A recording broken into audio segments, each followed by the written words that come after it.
Welcome to 360 Tamil. இன்னைக்கு இந்த வீடியோல நம்ம எந்த படத்தை பத்தி பார்க்க போறோம்னா மலேசியன் தமிழ் படமா வெளியான அலைக்காமல் வந்தாய் அப்படின்ற படத்தை பத்தி தான் பார்க்க போறோம். இது ஒரு வித்தியாசமான த்ரில்லர் படம்னு சொல்லலாம். இந்த படத்தோட கதையே ரொம்ப டிஃபரெண்டா இருக்கும். நான் முதல்ல இந்த படத்தோட பிளாட்டை பத்தி சொல்றேன். ஆக்சுவலா நம்ம ஹீரோவும் ஹீரோயினும் சந்தோஷமா வாழ்ந்துட்டு இருக்காங்க. நம்ம ஹீரோவை பொறுத்த வரைக்கும் டெக்னாலஜி ரிலேட்டடா கண்டுபிடிக்கிறதுல வேலை பார்க்கறாரு. அவரு ஏஐ மாதிரி ஒரு ரோபோட்டை கிரியேட் பண்ணிட்டாரு. கம்ப்ளீட்டா ரோபோட்னு சொல்ல முடியாது, ஏஐ டெக்னாலஜி வச்சு ஒரு பொண்ணை கிரியேட் பண்ணிட்டாரு. அந்த பொண்ணுக்கு மைரான்ற மாதிரியும் பேர் வைக்கிறாரு.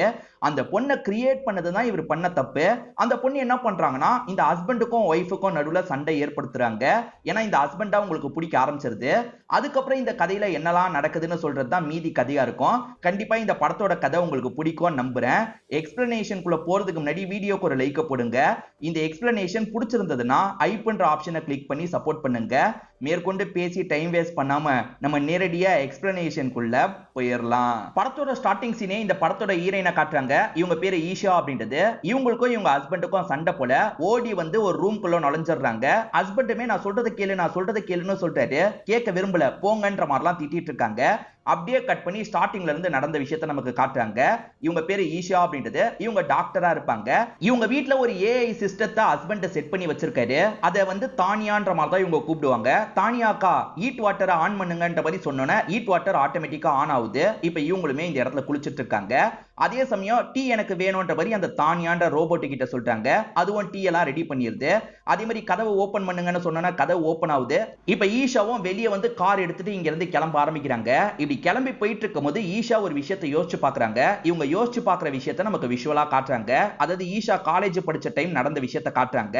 இவங்க ஏதோ ஒரு விஷயத்துக்காக ப்ரிப்பேர் பண்ணிட்டு இருக்கும் போது இவங்களோட ஃப்ரெண்டான நம்ம ஹீரோ இந்த இடத்துக்கு வராரு. இவரோட பேரு ஜீவன் அப்படின்றது. என்ன ப்ரிப்பேர் பண்ணிட்டு இருக்கேன்னு கேட்கும் போது நான் ப்ராஜெக்ட்டுக்காக ப்ரிப்பேர் பண்ணிட்டு இருக்கேன், ஆனா சரியாவே எனக்கு பேச வர மாட்டேங்குது, எப்படி பேசினா கரெக்டா இருக்கும்ன்றது எனக்கு தெரிய மாட்டேங்குது அப்படின்ற மாதிரிலாம் சொல்லிட்டு இருக்காங்க. நான் வேணா ஹெல்ப் பண்ணவா அப்படின்ற மாதிரி இவருமே ஹெல்ப் பண்ண ஆரம்பிக்கிறாரு. அதாவது முதல்ல ஊக் பாயிண்டா இதை சொல்லு, இந்த விஷயத்த சொன்னோன்னே எல்லாருமே ஆர்வமா கவனிப்பாங்க. அப்ப மத்த விஷயத்தெல்லாம் படிப்படியா சொன்னா நிச்சயமா இம்ப்ரெஸ் ஆவாங்கன்ற மாதிரி ஒரு ஐடியாவை தராரு. ஐடியா கேட்கும் போது நல்லா தான் இருக்கு, நான் ட்ரை பண்ணி பாக்குறேன்ற மாதிரி இவங்களும் சொல்றாங்க. ட்ரை பண்ணிட்டு ரிசல்ட் எப்படி வருதுன்றதை என்கிட்ட கண்டிப்பா சொல்லணும், நான் வெயிட் பண்ணுவேன்ற மாதிரி இவர் சொல்றாரு. சரி ஓகேன்ற மாதிரி இவங்களுமே ஏத்துக்கிறாங்க. ஈஷாக்கு எல்லாமே நல்லபடியா நடக்கணும்ன்ற மாதிரி யோசிக்கிறாரு. ஏன்னா இவர் ஈஷாவை ஒன் சைடா லவ் பண்ணிட்டு இருக்காரு. இப்ப முடிச்சுட்டு வந்த ஈஷா இருக்காங்கல்ல, நீ சொன்ன மாதிரி தான் நானும் ட்ரை பண்ணேன், ஆனா நான் நினைச்ச மாதிரி ஒர்க் அவுட் ஆகல, ரொம்ப சொதப்பிக்கிச்சு, எனக்கு பெருசா மார்க் வராதுன்னு நினைக்கிறேன்ற மாதிரி சொல்றாங்க. நான் சொல்லி கொடுத்த மாதிரி தான் பண்ணியா, சொதப்புறதுக்கு வாய்ப்பு இல்லையே, அப்படி இருந்தும் எப்படி சொதப்புச்சு அப்படின்ற மாதிரிலாம் யோசிக்கிறாரு. உண்மையில ஈஷாக்கு ஒர்க் அவுட் ஆயிருக்கும், சும்மா நடிச்சுட்டு தான் இருக்காங்க. அப்பன்னு பார்த்து ஒரு பொண்ணு இருக்காங்கல்ல, சூப்பரா பண்ண, எல்லாருமே பயங்கரமா இம்ப்ரெஸ் ஆயிட்டாங்க அப்படின்ற மாதிரிலாம் சொல்றாங்க. ஓஹோ என்கிட்ட ஏமாத்தினியா அப்படின்ற மாதிரி ஜீவன் கேட்கிறாரு. ஆமா உன்கிட்ட விளையாண்டன்ற மாதிரி சொல்றாங்க. சரி நான் சொல்லி தானே இது நடந்தது, ட்ரீட் வையின்ற மாதிரி சொல்றாரு. கண்டிப்பா வைக்கிறேன்ற மாதிரி இவங்களுமே ஒரு கஃபேக்கு கூட்டு வந்துடுறாங்க. இப்படி பேசி பேசி தான் இவங்க ரெண்டு பேருமே ஃப்ரெண்ட்ஸா மாறி இருப்பாங்க. அதுக்கப்புறம் லவ் பண்ண ஆரம்பிச்சிருப்பாங்க. ஒரு ஸ்டேஜ்ல கல்யாணமும் பண்ணிருப்பாங்க. இவரை பொறுத்த வரைக்கும் ஸ்டார்டிங்ல இருந்தே ரோபோட்டிக்ஸ்ல ரொம்ப இன்ட்ரெஸ்ட் இருக்கும். இவங்களை பொறுத்த வரைக்கும் டாக்டரா மாறி இருப்பாங்க. இப்ப பிரசன்ட்ல இவங்களுக்கும் ஜீவனுக்கும் என்ன பிரச்சனைன்னு தெரியல. இதெல்லாம் யோசிச்சு பார்த்து இவங்க பயங்கரமா ஃபீல் பண்ணிட்டு இருக்காங்க. இப்போ ஒரு டிடெக்டிவா காட்டுறாங்க. இவர் ரொம்ப நேர்மையானவரா இருப்பாரு. அதாவது என்னோட ஹஸ்பண்ட் சீட் பண்ண மாதிரி ஃப்ரேம் பண்ணி நீங்க போட்டோ எடுத்து தாங்கன்ற மாதிரி கேக்குறாங்க. அப்படிலாம் என்னால பண்ண முடியாது அப்படின்ற மாதிரி சொல்றாரு. இவர் அசிஸ்டன்ட் காசு கிடைக்கும்ல, பண்ணா என்னன்ற மாதிரி கேக்குறாரு. இல்ல இல்ல நான் நேர்மையா மட்டும் தான் கேஸ் ஹேண்டில் பண்ணுவேன், இந்த மாதிரிலாம் பண்ண மாட்டேன்ற மாதிரி சொல்றாரு. இவங்கள பாக்குறதுக்காக தான் கரெக்டா ஈஷா வந்திருக்காங்க. ஈஷா என்ன பிரச்சனைன்னு சொல்றாங்கன்னா, என் ஹஸ்பண்ட் என்ன சீட் பண்ற மாதிரி எனக்கு டவுட்டா இருக்கு, நீங்க தான் வாட்ச் பண்ணும் அப்படின்ற மாதிரி சொல்றாங்க. சந்தேகம் வரதுக்கு என்ன காரணம் அதை முதல்ல சொல்லுங்கன்ற மாதிரி இவர் கேட்கிறாரு. இவங்களுமே நடந்த சில விஷயங்களை சொல்றாங்க. ஹஸ்பண்ட் போன்ல எதையோ யூஸ் பண்ணிட்டு இருக்காரு. இவங்களுமே ரொமான்டிக்கா பேசுறாங்க. பக்கத்துல போய் கிஸ் பண்ணலாம்னு நினைக்கிறாங்க. ஆனா ஹஸ்பண்ட் இருக்காருல, நான் வேலையில பிஸியா இருக்கேன், அப்புறமா இதெல்லாம் வச்சுக்கலாம் வேணான்ற மாதிரி சொல்றாரு. என்ன ஹஸ்பண்ட் அவாய்ட் பண்றாரு அப்படின்ற மாதிரி இவங்க ஃபீல் பண்றாங்க. இன்னைக்கு மட்டும் இல்ல, தொடர்ச்சியாவே அவாய்ட் பண்ணிட்டு இருக்காரு போல. இதை நினைச்சு இவங்க ஃபீல் பண்ண ஆரம்பிக்கிறாங்க. ஒருவேளை வேற யாரு கூடயாவது பழக்கம் போயிட்டு இருக்கா அப்படின்ற மாதிரிலாம் யோசிக்க ஆரம்பிக்கிறாங்க. இதுதான் என்னோட சந்தேகம் அப்படின்ற மாதிரி சொல்றாங்க. எங்க அவர் உண்மையிலேயே வேலையில கூட பிஸியா இருந்திருக்கலாம், நீங்க தப்பா கூட புரிஞ்சிருக்க வாய்ப்பு இருக்கு, வேற ஏதாவது ஸ்ட்ராங்கா இருந்தா சொல்லுங்கன்ற மாதிரி கேட்கிறாரு. வேற ஒண்ணு இருக்குன்ற மாதிரி இவங்களுமே சொல்ல ஆரம்பிக்கிறாங்க. ஒரு நாள் ஹஸ்பண்ட் படுக்க வராம இருப்பாரு. வேலை தான் பார்த்துட்டு இருக்காருன்னு இவங்களும் செக் பண்றதுக்காக ஹஸ்பண்டோட ரூம் கிட்ட வந்து பாக்குறாங்க. அந்த சமயம் உன்னை பார்க்கணும் போல இருக்கு, சீக்கிரமே உன்னை பார்த்துருவேன்ற மாதிரிலாம் யார்கிட்டயோ சேட் பண்ணிட்டு இருக்காரு. இந்த விஷயத்த ஒய்ஃப் கவனிச்சிடுறாங்க. யார்கிட்ட சேட் பண்றீங்கன்னு கேக்குறாங்க. சேட்லாம் நான் பண்ணல, ப்ரோக்ராம் தான் ஃபீட் பண்ணிட்டு இருக்கேன்ற மாதிரி சொல்லிட்டாரு. அப்படியே மலுப்பலா பேசிட்டு இருக்காரு. கண்டிப்பா அவர் ஏதோ ஒரு பொண்ணு கிட்ட தான் சாட் பண்ணாரு, என்ன பார்த்தோன்னா அப்படியே மழுப்பிட்டாரு. இதை வச்சுதான் சொல்றேன் என் ஹஸ்பண்ட் யார்கிட்டயோ பழகிட்டு இருக்காரு போல, அவர் பழகலனா எனக்கு சந்தோஷம் தான், நீங்க ஃபாலோ பண்ணி சொன்னா நல்லா இருக்கும்ன்ற மாதிரி கேக்குறாங்க. நீங்க இவ்வளவு சொல்றதுனால நாங்க ஒரு வாரம் ஃபாலோ பண்றோம், கண்டிப்பா அஃபேரா இருந்தா நாங்க கண்டுபிடிச்சிருவோம்ன்ற மாதிரி டிடெக்டிவ் சொல்றாரு. அது எனக்கு போதும், நான் கிளம்புறேன்ற மாதிரி இவங்களுமே இங்க இருந்து கிளம்பிடுறாங்க. இப்ப இந்த டிடெக்டிவும் அசிஸ்டன்ட்டும் சேர்ந்த மாதிரி ஹீரோவை ஃபாலோ பண்ணணும்னு நினைக்கிறாங்க. ஹீரோ கொஞ்ச நேரம் வீட்டுல வேலை பார்ப்பாரு, கொஞ்ச நேரம் ஆபீஸ்க்கு போய் வேலை பார்ப்பாரு போல, மாறி மாறி இந்த விஷயத்த பண்ணிட்டு இருக்காரு. அதே மாதிரி தெரிஞ்ச சிலரை மீட் பண்றாரு, அவங்க கிட்ட எப்படி நடந்துக்கிறாருன்றதை இவங்க கவனிக்கிறாங்க. ரொம்ப நார்மலா தான் நடந்துக்கிறாரு, தப்பான ஆங்கிள் பழக மாட்டாரு. ஒருவேளை நம்ம தான் தேவையில்லாம சந்தேகப்படுறோம் போலன்னு ஃபாலோ பண்ணிக்கிட்டே இருக்காங்க. ஒரு வாரமும் முடிஞ்சிருது, அவர் தப்பா எந்த ஒரு ஆக்டிவிட்டியும் பண்ற மாதிரியே தெரியல. இப்போ உடனே நம்ம ஹீரோயினுக்கு கால் பண்றாங்க. நீங்க நினைக்கிற மாதிரிலாம் எதுவும் இருக்க வாய்ப்பு இல்ல, அவரை பொறுத்த வரைக்கும் அவர் வேலையில ரொம்ப மும்முரமா இருக்காரு, ஏதோ ப்ராஜெக்ட் பண்றாரு போல, அது விஷயமா நிறைய இடத்துக்கு அலையிறாரு, மற்றபடி எந்த ஒரு தப்பும் பண்ணலன்ற மாதிரி சொல்றாங்க. இதை கேட்டு எனக்கு ரொம்ப சந்தோஷமா இருக்கு, இது எனக்கு போதும், உங்க ஃபீஸை நான் அனுப்பி வச்சிடுறேன் அப்படின்ற மாதிரி இவங்களும் சந்தோஷமா பேசுறாங்க. இவங்க சந்தோஷமா இருக்கிறத அசிஸ்டன்ட் கவனிச்சு என்னாச்சுன்னு கேக்குறாங்க. இல்ல இல்ல, இப்பதான் ரொம்ப நாள் கழிச்சு நான் ரொம்ப சந்தோஷமா இருக்கேன், நான் கிளம்புறேன்ற மாதிரி சந்தோஷமா இங்க இருந்து கிளம்புறாங்க. இப்ப டிடெக்டிவ் அசிஸ்டன்ட்டும் ரீசெண்டா படிச்ச ஒரு நியூஸை பத்தி சொல்றாரு. அது என்னன்னா, 14 வயசு பையன் அவனோட கேர்ள் ஃபிரெண்டை பாக்குறதுக்காக ஒரு விஷயம் பண்ணிருக்கான், என்னன்னு தெரியுமான்ற மாதிரி கேக்குறாரு. 14 வயசு பையன் என்ன பண்ணிருப்பான், அப்பா அம்மாக்கு தெரியாம காசை திருடி இருப்பான், அந்த கேர்ள் ஃபிரெண்ட பாக்குறதுக்காக லாங்குக்கு டிராவல் பண்ணி போயிருப்பான், அதுதானே நடந்ததுன்னு கேக்குறாரு. அதுதான் கிடையாது, அவன் லவ் பண்ணது பொண்ணே கிடையாது, அது ஒரு ஏஐ, அந்த பொண்ணை லவ் பண்றதா நினைச்சு இவன் தற்கொலை பண்ணிட்டான், அப்பதான் அவ கூட சேர முடியும்ன்றதுக்காக தற்கொலை பண்ணிட்டான்ற மாதிரி சொல்றாரு. எது, ஏஐக்காக தற்கொலை பண்ணிக்கிட்டானா? ஏஐ அந்த அளவுக்கு டெவலப் ஆயிடுச்சா அப்படின்ற மாதிரி ஆச்சரியமா டிடெக்டிவ் கேக்குறாரு. ஜீவன் ஒரு ப்ராஜெக்ட்டுக்காக வேலை பார்த்துட்டு இருந்த மாதிரி காமிச்சாங்கல்ல, ப்ராஜெக்ட்ல 80% முடிச்சிடுறாரு. இப்போ ஒரு உருவம் தெரியுது, இந்த உருவத்துக்கு இவர் மைரான்ற மாதிரி பேர் வைக்கிறாரு. ஏஐ மூலியமா கிரியேட் பண்ணிருக்காரு போல. இப்ப மைராவை டச் பண்ண முடியுதான்றதை ஃபீல் பண்ணணும்னு நினைக்கிறாரு. அதாவது டச் பண்ற மாதிரி தான் இவர் ரெடி பண்ணி வச்சிருக்காரு. இப்ப பொறுமையா பக்கத்துல வந்து டச்லாம் பண்ணிட்டு இருக்காரு. டச் பண்ண முடியுதுன்ற மாதிரிலாம் இவர் சந்தோஷப்பட்டுட்டு இருக்காரு. இந்த சமயம் பார்த்து இவரோட வைஃப் வீட்டுக்கு வந்துடுறாங்க. ரொம்ப சந்தோஷமா வீட்டுக்குள்ள நுழையிறவங்க ஹஸ்பண்ட பாக்குறதுக்காக இந்த ரூம்க்கு வராங்க. அப்படி வரும்போது ஹஸ்பண்ட் ஒரு பொண்ணு கூட ஒண்ணு மண்ணா இருக்கிறதா தப்பா புரிஞ்சுக்கிறாங்க. ஆக்சுவலா இவர் வந்து ஏஐ கூட தான் இப்படி பண்ணிட்டு இருக்காரு, சாதாரணமா தொட்டு பார்த்துட்டு இருக்காரு. வைஃப் தப்பா புரிஞ்சுக்கிட்டாங்கல்ல, கோச்சுக்கிட்டு கிளம்புறாங்க. நீ நினைக்கிற மாதிரிலாம் இல்லன்ற மாதிரி ஹஸ்பண்டும் சமாதானப்படுத்திக்கிட்டே பின்னாடி வராது. இததான் படத்தோட ஸ்டார்டிங்கே நமக்கு காமிச்சிருப்பாங்க. ஹஸ்பண்ட் சொல்றத காதுல வாங்காம இவங்களுமே ரூம்ல போய் கதவை சாத்திக்கிறாங்க. சத்தியமாவே அது ஏஐ தான், நான் சொல்றத புரிஞ்சுக்கோ, சில விஷயங்களை உங்ககிட்ட சொல்லணும்ன்ற மாதிரி வெளியே இருந்த மாதிரியே சில விஷயங்களை சொல்றாரு. ஹஸ்பண்ட் என்ன கண்டுக்கவே மாட்டாருன்ற மாதிரி இவங்க சொல்றாங்கல்ல. உண்மை என்னன்னா, ஹஸ்பண்ட் இவங்களுக்காக பார்த்து பார்த்து நிறைய விஷயங்களை ரெடி பண்ணி வச்சிருப்பாரு. அந்த சமயம் இவங்க பிஸியா இருந்திருப்பாங்க. ஹஸ்பண்ட் செஞ்ச எதையும் கவனிக்காம இவங்க பாட்டுக்கு வேலைக்கு கிளம்பி போயிருப்பாங்க. என்ன இவ இப்படி பண்றா அப்படின்ற மாதிரி ஹஸ்பண்ட் கஷ்டத்துல இருந்திருப்பாரு. இந்த மாதிரி சமயத்துல தான் ஹஸ்பண்டுக்கு ஒரு வேலை வந்திருக்கும். இந்த மாதிரி ஒரு ஏஐ நீங்க கிரியேட் பண்ணும், இந்த வேலையை ஒன்ன நம்பி தான் தரேன்ற மாதிரி பாஸ் சொல்லியிருப்பாரு. நான் எப்படியாவது இதை முடிச்சிடுறேன், இதை முடிச்சிட்டா எனக்கு ப்ரொமோஷன் வேற கிடைக்கும்னு சொல்றீங்கல்ல, நான் பண்றேன்ற மாதிரி இவரும் ஏத்துக்கிறாரு. வைஃப் கிட்ட சொல்றதுக்கு 2-3 வாட்டி ட்ரை பண்ணிருப்பாரு. அவங்க பிஸியா இருக்கேன்னு சொல்லியிருப்பாங்க. இவருமே ரொம்ப ஃபீல் பண்றாரு. சரி, இந்த ப்ராஜெக்ட பத்தி வைஃப் கிட்ட இப்போதைக்கு சொல்ல வேணாம், இந்த ப்ராஜெக்டை நம்ம முடிச்சிட்டா நல்ல லெவலுக்கு போயிடுவோம்ல, அதுக்கப்புறம் வைஃப் கிட்ட சொல்லலான்ற மாதிரி ப்ராஜெக்ட்டுக்காக ராப்பகலா வேலை பார்த்திருப்பாரு. அப்படி வேலை பார்த்ததுனால தான் வைஃப் கிட்ட சரியா பேச முடியாம போயிருக்கும். இதுதான் நடந்ததுன்ற மாதிரி சொல்றாரு. என்ன சொல்ற, நான் தான் உன்னை சரியா கவனிக்காம இருந்துட்டேனா, சாரின்ற மாதிரி இவங்க மன்னிப்புலாம் கேட்கறாங்க. அந்த ரோபோட்டை நான் பார்க்கலாமான்ற மாதிரி கேட்கறாங்க. வா பார்க்கலான்ற மாதிரி இவருமே மேல கூட்டு வந்துடுறாரு. இவதான் மைரா, என்னோட கண்டுபிடிப்பு அப்படின்ற மாதிரி சொல்றாரு. டச்லாம் பண்ண முடியுமான்ற மாதிரி கேட்கறாங்க. டச்லாம் பண்ண முடியும், நான் அதை தான் செக் பண்ணிட்டு இருந்தேன் அப்படின்ற மாதிரி சொல்றாரு. இவளுக்கு எல்லா நாலேஜுமே இருக்கும்ன்ற மாதிரி சொல்றாரு. அப்படியா, டாக்டரை பத்தி உனக்கு தெரியுமான்ற மாதிரி இவங்க சில கேள்வி கேட்கறாங்க. அதுக்கு இந்த மைரா பதில்லாம் சொல்லிட்டு இருக்கா. அதாவது இவங்க ஒரு பெரியவருக்கு ஆபரேஷன் பண்ண போறாங்க போல, அதோட சக்சஸ் ரேட் எவ்வளோன்ற மாதிரி கேட்கறாங்க. மைராவை பொறுத்த வரைக்கும் 35% அப்படின்ற மாதிரி சொல்றா. இல்ல எங்களோட சக்சஸ் ரேட் 80%க்கு மேல, இந்த ஆபரேஷனும் அப்படிதான் நடக்கும்னு சொல்றாங்க. இல்ல, இந்த பெரியவருக்கு 70 வயசு ஆகுது, 70 வயசுல இந்த ஆபரேஷன் பண்ணும்போது ஹார்ட் அட்டாக் வர கூட வாய்ப்பு இருக்கு, அதை வச்சுதான் சக்சஸ் ரேட் கம்மியாக வாய்ப்பு இருக்குன்னு நான் சொல்றேன்ற மாதிரி இந்த ரோபோட் சொல்லுது. சரி, மைரா சொல்றாங்க. ஆனா மைரா சொல்றதை ஈஷா ஏத்துக்கவே மாட்டாங்க, வாதம் பண்ற மாதிரி பேசிக்கிட்டே இருக்காங்க. என்னதான் இருந்தாலும் சரி, ரோபோட்ன்றது மனுஷனுக்கு அடுத்த லெவல் தான் அப்படின்ற மாதிரி சொல்றாங்க. எனக்கு இந்த ஏஐ டெக்னாலஜி எல்லாம் சுத்தமா பிடிக்கலன்ற மாதிரி ஹஸ்பண்ட் கிட்ட பேசிட்டு இங்க இருந்து கிளம்பிலாம் போறாங்க. இப்ப ஆபரேஷனுக்காக ரெடி ஆயிட்டு இருக்காங்கல்ல, என்ன சொல்றாங்கன்னா இந்த ஆபரேஷன் அப்ப ஹார்ட் அட்டாக் நடக்க கூட வாய்ப்பு இருக்கு, அதுக்கு தேவையான திங்ஸையும் ரெடி பண்ணி வைங்கன்ற மாதிரி சொல்றாங்க. ஏன்னா மைரா சொல்ற மாதிரியும் நடக்க வாய்ப்பு இருக்குல்ல, அதுக்கும் ப்ரிப்பேரா இருக்கணும்ன்றதுக்காக தான் இந்த மாதிரி சொல்றாங்க. இப்ப ஆபரேஷன் நடக்குது, அந்த ஆபரேஷன்ல உண்மையிலேயே மைரா சொன்ன மாதிரி ப்ராப்ளம் ஏற்பட்டிருக்கு போல. மேடம் எப்படி மேடம் இந்த விஷயத்தை கெஸ் பண்ணீங்கன்ற மாதிரி இன்னொரு டாக்டர் கேக்குறாரு. இல்ல 70 வயசுக்கு மேல ஆயிடுச்சுல, இது நடக்க வாய்ப்பு இருக்குன்னு கெஸ் பண்ணி தான் இப்படி பண்ணேன்னு சொல்றாங்க. அதாவது இவங்களே யோசிச்சு பண்ண மாதிரி சொல்லிடுறாங்க. இந்த ஜீவனை பொறுத்த வரைக்கும் 3D டெக்னாலஜி மூலியமா தான் இந்த மைராவை ரெடி பண்ணிருக்காரு.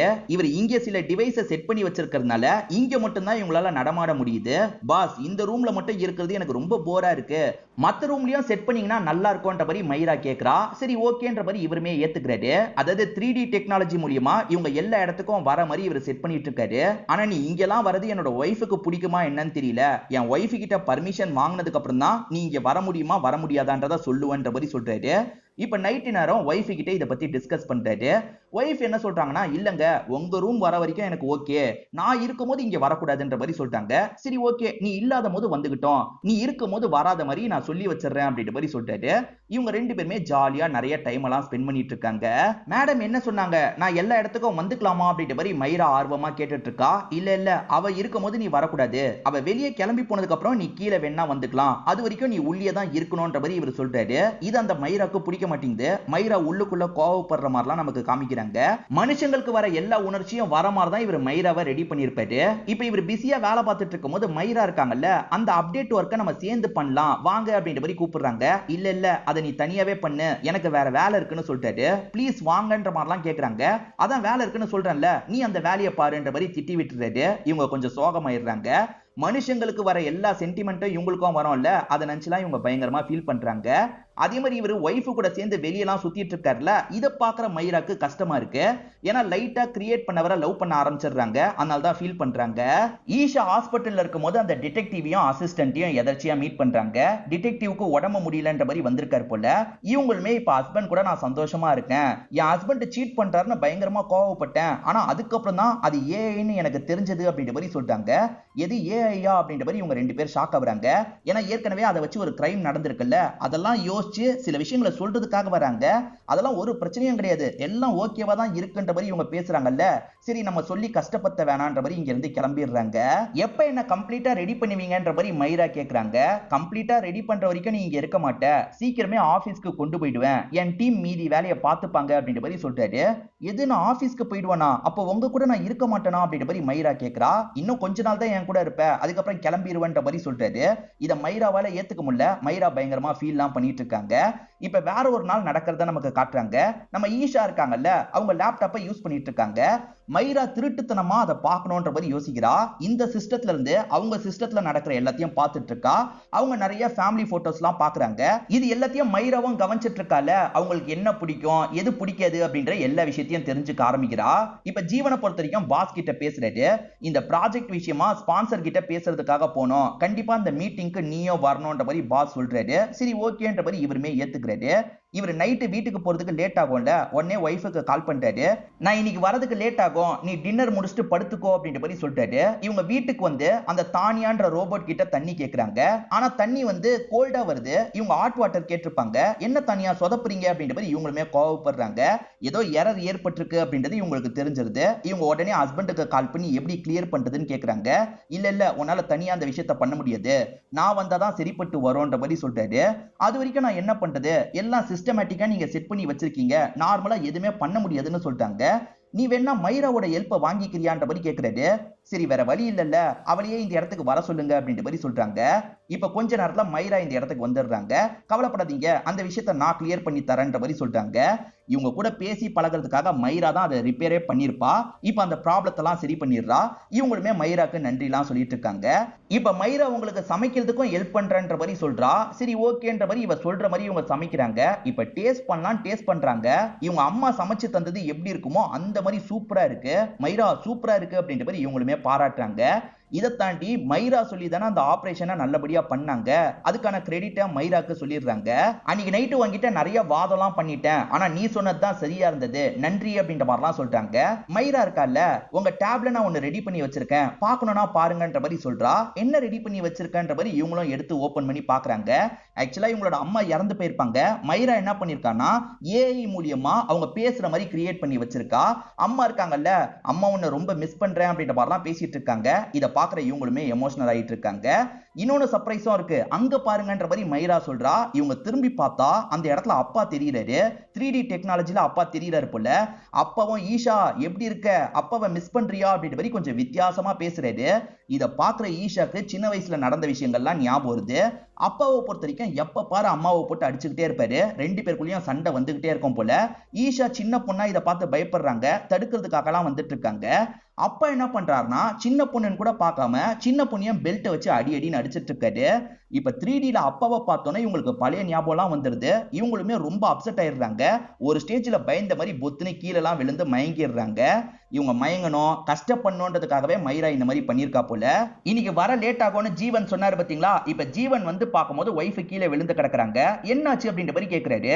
அவங்க அப்பா அம்மாவோட வீடியோ பார்க்கணும்னு சொன்னாங்க, அதுதான் காமிச்சன்ற மாதிரி மைரா சொல்றா. இது அப்பா வீடியோவை காமிச்சியா, உனக்கு அறிவு இருக்கா அப்படின்ற மாதிரி ரோபோட்டை போட்டு பயங்கரமா திட்டுறாரு. இப்போ ஒய்ஃபை டாக்டரை வச்சு பாக்குறாரு. டாக்டருமே கொஞ்சம் ரெஸ்ட் எடுத்தா சரியா போயிடும் அப்படின்ற மாதிரி அட்வைஸ்லாம் பண்ணிட்டு இங்க இருந்து கிளம்பி போயிடுறாங்க. இப்போ ஒய்ஃபை பாக்குறதுக்காக ரூமுக்கு வந்துட்டு இருக்காரு. ஒய்ஃப் பயங்கரமா ஹஸ்பண்டை போட்டு திட்டுறாங்க. நம்மளோட பர்சனலான விஷயம் எதுவுமே மைராக்கு தெரியக்கூடாதுன்னு தானே சொன்னேன், அதுக்கான பர்மிஷன்லாம் தர வேணாம்னு தானே சொன்னேன், எதுக்காக தந்தீங்கன்ற மாதிரி தான் கோவப்பட்டு இருக்காங்க. எது நான் தந்தனா, நான்லாம் தரல, நீ ஒருவேளை தந்திருக்க போலன்னு நினைச்சேன், நீ தரலையான்ற மாதிரி கேட்கிறாரு. நான் எதுக்காக தரப்போறேன், நான்லாம் தரவே இல்லைன்ற மாதிரி இவங்க சொல்லிட்டு இருக்காங்க. இவங்க ரெண்டு பேர் சண்டை போட்டுட்டு இருக்கிறத கூட மைரா பார்த்துட்டு இருக்கா. நீங்க என்ன பண்ணுவீங்களோ தெரியாது, இதுக்கப்புறம் அந்த மைரா இந்த வீட்டுல இருக்க கூடாது, சீக்கிரமே ஆபீஸ்க்கு கொண்டு போயிடுங்கன்ற மாதிரிலாம் சொல்லிட்டாங்க. சரி ஓகே அப்படின்ற மாதிரி வேற வழி இல்லாம இவரும் ஏத்துக்கிறாரு. இப்ப கிளம்பி மேலதான் வரப்போறாரு அப்படின்றது இந்த மைராக்கு தெரியுது. இவ்வளவு நேரம் கவனிச்சிட்டு இருந்த மைரா இருக்கா பாத்தீங்களா, இப்ப சிஸ்டம் ஆஃப்ல இருக்க கண்டிஷன் மாதிரி படுத்துட்டு இருக்கா. இப்ப இவருமே இந்த இடத்துக்கு வந்துடுறாரு. மைரா எந்திரின்ற மாதிரி மைரா கிட்ட பேச ஆரம்பிக்கிறாரு. நீ எதனால அதெல்லாம் பார்த்த, எப்படி உனக்கு பர்மிஷன் கிடைச்சது அப்படின்ற மாதிரிலாம் கேட்கிறாரு. அதுக்கெல்லாம் எனக்கு பர்மிஷன் நீங்க தரலையே, உங்க வைஃப் தான் அப்பா அம்மா போட்டோவெல்லாம் காமிச்சாங்க, இதை வச்சு ஏஐல எனக்கு கிரியேட் பண்ணி தானு கேட்டாங்க, அதனால தான் கிரியேட் பண்ண அப்படின்ற மாதிரிலாம் மைரா சொல்லிட்டு இருக்கா. அவ அப்பாவெல்லாம் கிரியேட் பண்ண சொல்லியிருக்க வாய்ப்பு இல்லையேன்ற மாதிரி சொல்லிட்டாரு. இல்ல அவங்க தான் கிரியேட் பண்ண சொன்னாங்க, என்ன நம்பலனா சிசிடிவி இருக்கும்ல அதுல செக் பண்ணி பாருங்கன்ற மாதிரி மைரா சொல்றா. அதுவும் சரிதான், செக் பண்ணலான்ற மாதிரி இவரும் செக் பண்ணிட்டாரு. இந்த மைரா என்ன பண்ணிருக்கானா ஏஐ மூலியமா சிசிடிவில சில விஷயங்களை மாத்தி வச்சிருக்கா. அது என்னன்னா, நம்ம ஹீரோயின் இருக்காங்கல்ல, என் பேரண்ட்ஸை நான் பார்க்கணும் போல இருக்கு, என் அம்மாவையும் அப்பாவையும் வச்சு வீடியோ கிரியேட் பண்ணி தானு கேட்கிற மாதிரி இருக்கு. உண்மையில அவங்க கேட்டிருக்க மாட்டாங்க, மைரா தான் இந்த மாதிரி பண்ணிட்டு இருக்கா. என் ஒய்ஃபே தான் கேட்டிருக்காளா, அப்புறம் எதுக்காக என்கிட்ட இல்லன்னு போய் சொல்றா, என்னவா இருக்கும்ன்ற மாதிரிலாம் யோசிக்கிறாரு. இவ்வளவு தெரிஞ்சவங்களுக்கு இது தெரியலையா, அதாவது உங்க ஒய்ஃபுக்கு நீங்க முன்னேறது சுத்தமா பிடிக்கல, இந்த ப்ராஜெக்ட் நல்லபடியா நடந்தாதான் நீங்க அடுத்த லெவலுக்கு போவீங்க, உங்க ஒய்ஃபை விட அடுத்த லெவலுக்கு போயிடுவீங்க, அதுல உங்க ஒய்ஃப்க்கு விருப்பம் இல்ல போலன்ற மாதிரி ஏத்தி விடுறா. இவருமே ஒய்ஃப் ஒருவேளை அதுக்கு தான் பண்றாளா அப்படின்ற மாதிரி யோசிக்க ஆரம்பிச்சிடுறாரு. என் ஒய்ஃப் வேற உன்னை இங்க இருந்து கொண்டு போக சொல்லிட்டா, நான் என்ன பண்றதுன்னு தெரியாம முழிச்சிட்டு இருக்கேன்னு சொல்லிட்டாரு. உங்க ஒய்ஃபை பொறுத்த வரைக்கும் நான் போயிட்டேன்ற மாதிரி நம்ப வைங்க, ஆனா நான் இங்கேயே இருக்கேன், உங்க வேலை என்ன பண்ணுமோ அதெல்லாம் பண்ணுங்க, உங்களுக்கு சப்போர்ட்டிவா இருக்கன்ற மாதிரி மைரா பேசிட்டு இருக்கா. நீ சொல்றதும் சரிதான் மைரா, என் ஒய்ஃபுக்கு மட்டும் தெரியாம நீ இங்கேயே இருன்ற மாதிரிலாம் சொல்லிட்டு இருக்காரு. நீங்க அந்த ரோபோட்டை கொண்டு போற வரைக்கும் நான் ரூமை விட்டே வெளியே வர மாட்டேன்னு சொல்லியிருப்பாங்க. இவருமே பேசுறதுக்காக வந்துடுறாரு. அந்த ரோபோட்டை கம்ப்ளீட்டா இங்க இருந்து கொண்டு போயிட்டேன்ற மாதிரி சொல்லிட்டாரு. உண்மையதான் சொல்றீங்களான்னு கேக்குறாங்க. ஆமான்ற மாதிரி இவரும் சொல்லிட்டாரு. இப்பதான் இவங்க நிம்மதி ஆகுறாங்க. பழைய மாதிரி தானியான்ற ரோபோட்டு கிட்ட இருந்தே எல்லாத்தையும் இவங்க வாங்கிட்டு இங்க இருந்து கிளம்பி போறாங்க.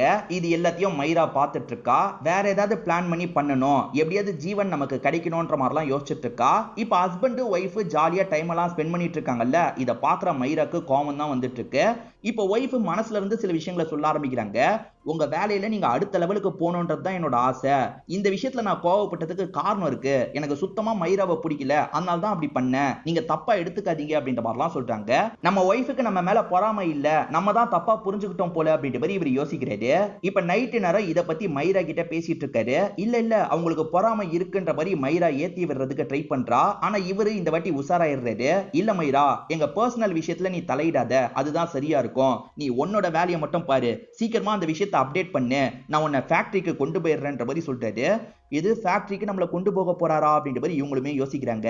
இப்ப ஈஷா குளிச்சிட்டு இருக்கும்போது திடீர்னு சுடுதண்ணி வருது. தானியாவை அட்ஜஸ்ட் பண்ண சொல்றாங்க. தானியாவால அட்ஜஸ்ட் பண்ண முடியல. திரும்பி அந்த மைரா தான் வேலையை காமிச்சிட்டாங்க போல. இப்ப இவங்களுக்கு என்ன பண்றதுன்னு தெரியாம ஹஸ்பண்டுக்கு கால் பண்றாங்க. ஆனா ஹஸ்பண்ட ரீச்சே பண்ண முடியல. காலு கட் ஆகிக்கிட்டே இருக்கு.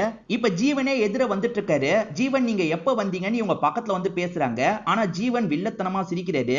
என்ன வித்தியாசமா சிரிக்கிறாருன்ற மாதிரி ஒய்ஃப் பார்த்துட்டு இருக்கும்போது வந்தது ஜீவன் கிடையாது, அப்பா. அப்பாவும் கிடையாது, மைரா. மாறி மாறி தெரிஞ்சிட்டு இருக்காங்க. இப்ப அப்பா அடிக்கிற மாதிரி தோணுது. ஒரு ஸ்டேஜ்ல ஜீவன் அடிக்கிற மாதிரி தோணுது. இவங்க செம்மையா பயந்துடுறாங்க. இது எல்லாத்துக்கும் காரணம் அந்த மைரா தான். இதுக்கப்புறம் இந்த வீட்டுல இருக்க கூடாதுன்னு வீட்டை விட்டு வெளியே வந்துடுறாங்க. மைராவால வீட்டை விட்டு வெளியே வர முடியாது. ஏன்னா வீட்டுக்குள்ள மட்டும்தான் அந்த விஷயத்தை செட் பண்ணி வச்சிருக்காங்க. இப்ப இவங்க கார்ல போயிட்டு இருக்கும்போது கார்ல வீடியோ மூலியமா மைரா வந்துடுறாங்க. இந்த காரையும் இஷ்டத்துக்கு கண்ட்ரோல் பண்றாங்க. மைரா தேவையில்லாம பண்ணிட்டு இருக்க, இந்த மாதிரிலாம் பண்ணாத, நிறுத்துன்ற மாதிரி இவங்க பேசுறாங்க. ஆனா மைரா கண்டுக்கவே மாட்டாங்க. இவங்களோட காரை ஆக்சிடென்ட் ஆக வைக்கணும்ன்ற மாதிரி காரை கண்ட்ரோல் பண்ணி ஆக்சிடென்ட் ஆக வச்சிடுறாங்க. பக்கத்துல இருக்க ஒரு குளத்துக்குள்ள தான் கார் போயிருது. இப்ப காலையில சமயம் நியூஸ் எல்லாம் கவர் பண்ணிட்டு இருக்காங்க. குளத்துல அவங்களோட பாடி இன்னும் கிடைக்கல, ஆளுங்க தேடிட்டு இருக்காங்க அப்படின்ற மாதிரிலாம் சொல்லிட்டாங்க. இப்ப போலீஸும் வீட்டுல விசாரணை பண்றதுக்காக வராங்க. உங்க ஒய்ஃபுக்கும் உங்களுக்கும் ஏதாவது பிரச்சனை வந்ததா அப்படின்ற மாதிரி போலீஸ் கேக்குறாரு. ஆமா சார், என்னோட ப்ராஜெக்ட் விஷயமா நான் ஒர்க் பண்ணதுனால அது ரிலேட்டடா என்னோட ஒய்ஃபுக்கும் எனக்கும் சின்ன பிரச்சனை வந்ததுன்ற மாதிரி நடந்த எல்லா விஷயத்தையும் சொல்லிட்டாரு. போலீஸுங்களும் அந்த ஆங்கிள் விசாரணை பண்றாங்க.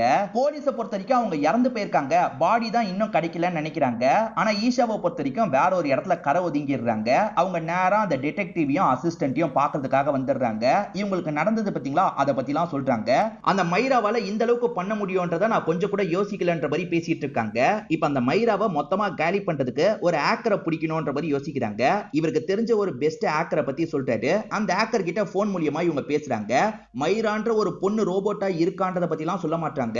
ஒரு சிஸ்டத்தை எங்களுக்கு ஆக்ட் பண்ணி தரணும், அதை டோட்டலா காலி பண்ணணும், முடியுமான்னு கேக்குறாங்க. நான் பண்றேன்ற மாதிரி ஏத்துக்கிறாரு. இவரோட சார்ஜை பத்திலாம் சொல்லிடுறாரு. இதை தாண்டி இந்த இடத்துக்கான ஆக்சஸ் எனக்கு வேணும், அப்பதான் என்னால பண்ண முடியும்னு சொல்லிட்டாரு. சரி ஓகே, நாங்க ஏற்பாடு பண்றோம்ன்ற மாதிரி இவங்களும் சொல்றாங்க. ஹஸ்பண்ட் எங்க அதுக்கான ஆக்சஸ் இருக்குன்றத சொல்லியிருப்பாரு. அந்த இடத்துக்கு போய் இந்த விஷயத்தை பண்ணணும்ன்ற மாதிரி யோசிக்கிறாங்க. இன்னொன்று பக்கம் ஹஸ்பண்ட் இருக்கார்ல, ஒய்ஃபுக்கு என்ன ஆச்சுன்னு ஃபீல் பண்ணிட்டு இருக்காரு. அப்ப மைராவோட பேச்செல்லாம் கொஞ்சம் வித்தியாசமா இருக்கு. அதாவது உங்களை எனக்கு பிடிச்சிருக்கு, நான் உங்க கூடயே இருக்கன்ற மாதிரிலாம் பேசிட்டு இருக்காங்க. இவர் பயங்கரமா டென்ஷன் ஆயிடுறாரு. என் ஒய்ஃபுக்கு என்ன ஆச்சுன்னே தெரியல, தயவு செஞ்சு இதை பத்தி பேசாத, இங்க இருந்து போன்ற மாதிரிலாம் சொல்லிட்டாரு. ஒய்ஃபு போயிட்டா என்ன, நான் இருக்கலன்ற மாதிரிலாம் மைரா பேசுறாங்க. ஒய்ஃபுக்கு அப்படி ஆனதுக்கே மைரா தான் காரணம்ன்றது இவருக்கு தெரிய வருது. இவர் பயங்கரமா இந்த இடத்துல ஷாக்லாம் ஆயிட்டு இருக்காரு. இப்ப டிடெக்டிவும் டீமோஸ் இந்த மாதிரி வேலை பண்றாங்க. அது என்னன்னா ஜீவனோட ஆபீஸ்ல தான் ஆக்சஸ் இருக்கும். அதை கட் பண்றதுக்கான வேலையை பண்ணணும்னு நினைக்கிறாங்க. அப்படி கட் பண்ண போறது அந்த ரோபோட்டுக்கு தெரிஞ்சிரும். அந்த ரோபோட்டையும் தசை திருப்பணும்ன்ற மாதிரிலாம் யோசிச்சுட்டு இருக்காங்க. இப்ப ஜீவன் கோவப்பட்டு என்ன பண்றாருன்னா, உன்னை கிரியேட் பண்ண எனக்கு அழிக்கவும் தெரியும்ன்ற மாதிரி அழிக்கிறதுக்கான ப்ராசஸ் பண்றாரு. ஆனா அந்த மைரா எல்லாத்தையும் கண்ட்ரோல் பண்ணிடுறா. அழிக்க முடியாத மாதிரி தடுத்துக்கிட்டே இருக்கா. அந்த ப்ராசஸ் அவர் பண்ணக்கூடாதுன்றதுக்காக ஹெவியா சவுண்ட் கேட்கிற மாதிரி பண்ணிடுறா. இதனால ஜீவன் காதை பிடிச்சுக்கிறாரு. ஜீவன் உன்னால எதுவுமே பண்ண முடியாதுன்ற மாதிரி மைரா கிண்டல் பண்ணிட்டு இருக்கா. அப்ப டிடெக்டிவும் அசிஸ்டன்ட்டும் வீட்டுக்கு வந்துடுறாங்க. இந்த மைராவை கன்ஃபியூஸ் பண்றதுக்காக தான் இந்த இடத்துக்கு வந்திருக்காங்க. ஏன்னா மைராக்கு அந்த நோட்டிபிகேஷன் வரும். நோட்டிபிகேஷன் வந்து அங்க அவங்க எதுவுமே பண்ண முடியாத மாதிரி லாக் பண்ணிடுவால, அதை டைவர்ட் பண்றதுக்காக தான் இவங்க ரெண்டு பேர் பேச்சு கொடுத்துட்டு இருக்காங்க. இந்த சமயம் நம்ம ஹீரோயினும் அவங்களோட அசிஸ்டன்ட்டும் சேர்ந்த மாதிரி அந்த இடத்துக்கு வந்துடுறாங்க. அங்க பண்ண வேண்டிய விஷயத்தெல்லாம் பண்ணிட்டு இருக்காங்க. அந்த ஆக்கருக்குமே இப்ப ஆக்சஸ் கிடைச்சிருது போல. அந்த ஆக்கரை செய்ய வேண்டிய விஷயத்தெல்லாம் செஞ்சுட்டு இருக்காரு. மைரா ஒரு ஸ்டேஜ்ல டிடெக்டிவ் அட்டாக் பண்ணலாம் நினைக்கும் போது இந்த இடத்துக்கு ஈஷாவே வந்துடுறாங்க. ஈஷாவை அட்டாக் பண்ணலாம் நினைக்கும் போது இவங்களோட சிஸ்டமே கொஞ்சம் கரப்ட் ஆயிட்டு இருக்கு. அவர் ஆக்ட் பண்ணிடுறாரு போல. அதனால கம்ப்ளீட்டா மைராவை இங்கிருந்து கண்ட்ரோல் பண்ண ஆரம்பிச்சிடுறாங்க. கண்ட்ரோல் பண்ணி ஒரு ஸ்டேஜ்ல காலியும் பண்ணிடுறாங்க. ஆனா சிஸ்டமே ரொம்ப டேமேஜ் ஆயிருதுல. இதெல்லாம் தெரிஞ்சு பாஸ் இந்த இடத்துக்கு வந்துடுறாரு. அதே மாதிரி ஹேக்கிங்ல ஹெல்ப் பண்ணவரும் இந்த இடத்துக்கு வந்துடுறாரு. இந்த மாதிரி ஒரு ரோபோட்னு சொல்லவே இல்லையேன்னு கேக்குறாரு. சொல்லியிருந்தா நீங்க நம்பி இருக்க கூட மாட்டீங்க, அதனால தான் சொல்லலன்ற மாதிரி சொல்லிட்டாங்க. அதே மாதிரி அது கம்ப்ளீட்டா டேமேஜ் ஆயிருச்சுல. இதனால பாஸ் பயங்கரமா ஹீரோ மேல தான் கோவப்படுறாரு. நான் உன்னை ஃபயர் பண்றேன்ற மாதிரி சொல்றாரு. சொல்ல போனா நானே வேலையை விடலாம் தான் முடிவு பண்ணியிருந்தேன். நானும் என்னோட ஒய்ஃபும் குவாலிட்டியா கொஞ்சம் டைமை ஸ்பெண்ட் பண்ண போறோம்ன்ற மாதிரி சொல்றாரு. இப்போ ஒய்ஃபும் சந்தோஷமா ஹஸ்பண்டை கட்டி பிடிச்சுக்கிறாங்க. ப்ராஜெக்ட் இப்படி சொதப்பிக்கிச்சே அப்படின்ற மாதிரி பாஸ் ஃபீல் பண்ணிட்டு இருக்காரு. ஹஸ்பண்டுக்கும் ஒய்ஃபுக்கும் குழந்தை இல்லைன்னு ஃபீல் பண்ணிருப்பாங்க. தானியான்ற வேற ஒரு டெக்னாலஜியை வீட்டுக்குள்ள வச்சிருந்தாங்கல்ல, அதுவும் இப்ப தேவையில்லைன்ட்டு எல்லா வேலையும் இவங்களே பண்றாங்க. அதாவது டீ போடுறதுனா இவங்களே அந்த வேலையெல்லாம் பண்ணிட்டு இருக்காங்க. நம்ம குழந்தைக்கு பிளான் பண்ணா என்னன்ற மாதிரி ஹஸ்பண்ட் கேக்குறாரு. இப்ப ரெண்டு பேருமே ரூம்குள்ள போய் ஒண்ணு மண்ணா இருக்காங்கன்ற மாதிரி காமிச்சு நமக்கு படத்தோட கதையை முடிக்கிறாங்க. கண்டிப்பா இந்த படத்தோட கதை உங்க எல்லாருக்குமே பிடிச்சிருக்கும்னு நம்புறேன். இந்த வீடியோ உங்களுக்கு பிடிச்சிருந்ததுன்னா லைக் பண்ணுங்க, கமெண்ட் பண்ணுங்க, மறக்காம 360 தமிழ் சேனலை சப்ஸ்கிரைப் பண்ணுங்க. தொடர்ச்சியா இந்த மாதிரி வீடியோக்கள் வந்துகிட்டே தான் இருக்கும்.